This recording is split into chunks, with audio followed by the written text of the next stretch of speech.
भक्तांनो, स्वागत आहे तुमचं आपल्या चॅनेलवरती। तर आज आपण जाणून घेणार आहोत एक शक्तिशाली आणि एक पवित्र दिवसाबद्दल। तो दिवस आहे श्री हनुमान जयंती। श्री हनुमान जयंती हा दिवस आहे भक्तीचा आणि शक्तीचा।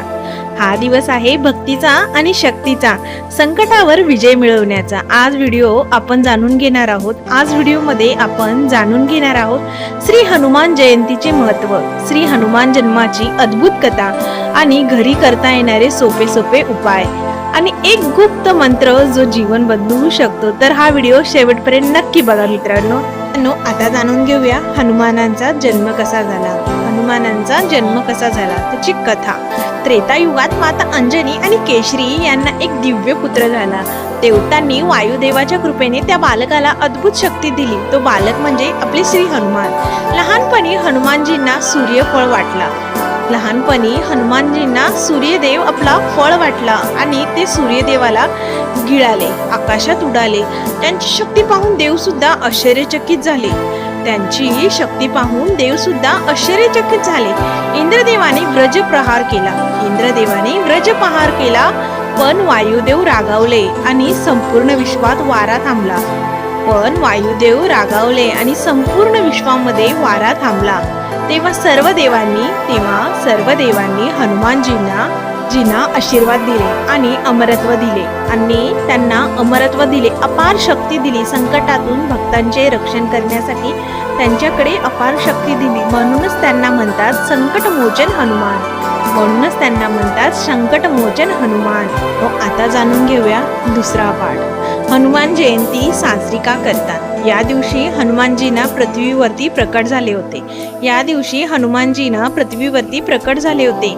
या दिवशी केलेली भक्ती, आपल्या मनातील असलेले भय, वाईट शक्ती, नष्ट, नकारात्मक ऊर्जा हे सर्व दूर होतं आणि आपल्याला कामामध्ये यश येते। म्हणूनच अनेक लोक या दिवशी उपवास करतात। घरच्या घरी करण्याचे सोपे उपाय। आई लवकर उठून स्नान करून आपण हनुमानजींना लाल फूल अर्पण करावे। हनुमानजींना लाल रंग अतिशय प्रिय आहे।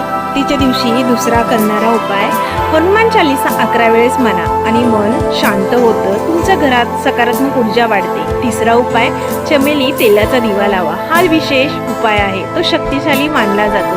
आणि चौथा उपाय आहे भक्तांनो, गूळ आणि चण्याचा नैवेद्य, कारण हनुमानजींना गूळ आणि चणे अत्यंत प्रिय आहेत। यामुळे आपल्या आर्थिक अडचणी कमी होतात। आणि पाचवा उपाय आहे तो सर्वात अत्यंत महत्त्वाचा उपाय आहे।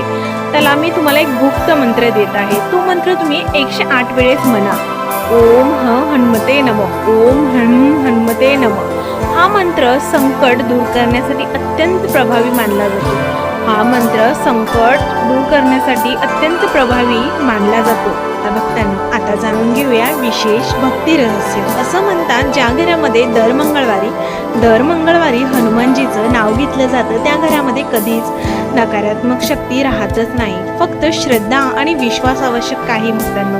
हनुमानजीच्या भक्ताच्या हाकेला नेहमी धावून येतात। हनुमानजी भक्ताच्या हाकेला नेहमी धावून येतात। तुम्ही फक्त त्यांना मनापासून हाक मारा, ते तुमच्या हाकेला नक्कीच धावून येतील। जर मित्रांनो तुम्हाला हनुमानजीवरती विश्वास असेल तर कुठेही हा व्हिडिओ आवडला असेल तर कमेंटमध्ये नक्की लिहा जय श्रीराम, जय श्रीराम। व्हिडिओ आवडला असेल तर एक लाईक करा, शेअर करा आणि चॅनेलला सबस्क्राईब करा। चला भेटूया आपण पुन्हा एक नवीन व्हिडिओ सोबत। धन्यवाद मित्रांनो।